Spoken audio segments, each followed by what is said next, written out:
Salve a tutti, oggi parliamo di temi economici che sono di grandissima attualità: Bitcoin, criptovalute, valuta elettronica, tutti temi di cui sentiamo parlare da molto tempo, ma forse non abbiamo chiaro di che cosa si tratta. Allora, per capire qualcosa di più abbiamo intervistato il professor Andrea Fassi, che ci ha spiegato per filo e per segno ogni dettaglio.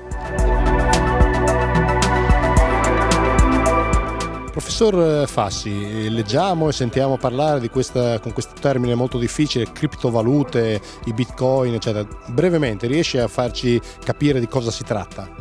Sì, sono monete virtuali che rappresentano un valore in valute tradizionali depositate presso un custodian, cioè qualcuno che tiene dei valori che vengono rappresentati poi da questi certificati elettronici, un po' come le vecchie lire che venivano stampate con pagabili a vista in riserva aurifera dello Stato. Qua non c'è l'oro, ci sono euro, dollari, sterline, franchi svizzeri, cose di questo genere. Ecco, non essendoci l'oro, mi chiedo, ma sono sicure? Beh, sicure sì dal punto di vista tecnologico, nel senso che qualcuno non ruba il mio bitcoin. No dal punto di vista rischio mercato, quindi che oggi valga $8.000, domani 19 e poi di nuovo 4.000, questo può accadere, le oscillazioni possono essere molto forti. Ma se stanno dentro un computer questi soldi, io come li uso?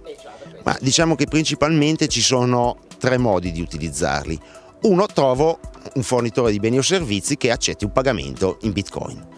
Due, faccio una carta prepagata esattamente come un PostePay o un bancomat e utilizzo questo per pagare in valuta locale qualcosa prelevando bitcoin. Oppure ci sono gli ATM, i bancomat, dove io dal mio bitcoin nel mio portafoglio elettronico mi faccio restituire euro fisici, banconote, il 50 euro che ho in tasca.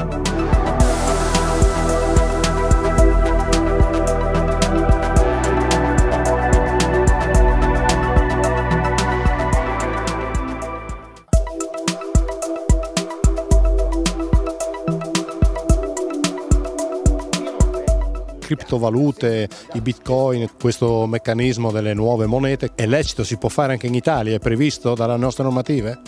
Assolutamente sì, tanto che anche l'immobiliare Barletta di Roma ha ottenuto tramite interpello all'Agenzia delle Entrate l'autorizzazione al pagamento in bitcoin.